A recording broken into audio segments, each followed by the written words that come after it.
வணக்கம். திறன்பேசினால் ஏற்படும் நன்மைகள், தீமைகள்.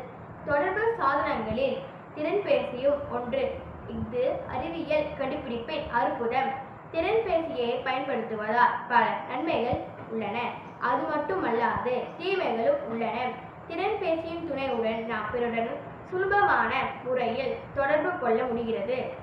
உதாரணத்திற்கு, வெளியூரில் உள்ள உறவினரிடம் முக்கியமான தகவல்களை மிக விரைவாக தெரிவிக்க முடியும். அவரை நேரடியாக சென்று தகவல்களை கூற தேவையில்லை. நாம் கலந்து கொள்ளும் நிகழ்ச்சிகளில் ஒளிப்படங்கள் எடுக்கவும் திறன்பேசி உதவுகிறது. நாம் முக்கிய செய்திகளை அனுப்பவும் திறன்பேசி பயன்படுத்தலாம். மேலும் திறன்பேசியால் நாம் முக்கிய தேதி மற்றும் நாட்களை சுலபமாக பதிவு செய்யலாம். தொடர்ந்து திறன்பேசியால் பல தீமைகளும் உள்ளன.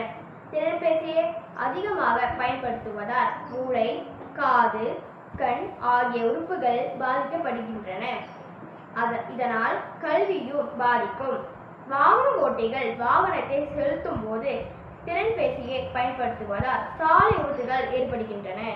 சிலர் திறன்பேசியை பயன்படுத்தி தீய வழிகளில் பிறரை ஏமாற்றுதல், மிரட்டுதல், அவதூறு படுத்துதல் போன்றவற்றில் ஈடுபடுகின்றனர். பயன்மிக்க திறன்பேசியை நாம் நல்ல வழியில் பயன்படுத்தி நன்மை அடைவது சிறப்பாகும். நன்றி.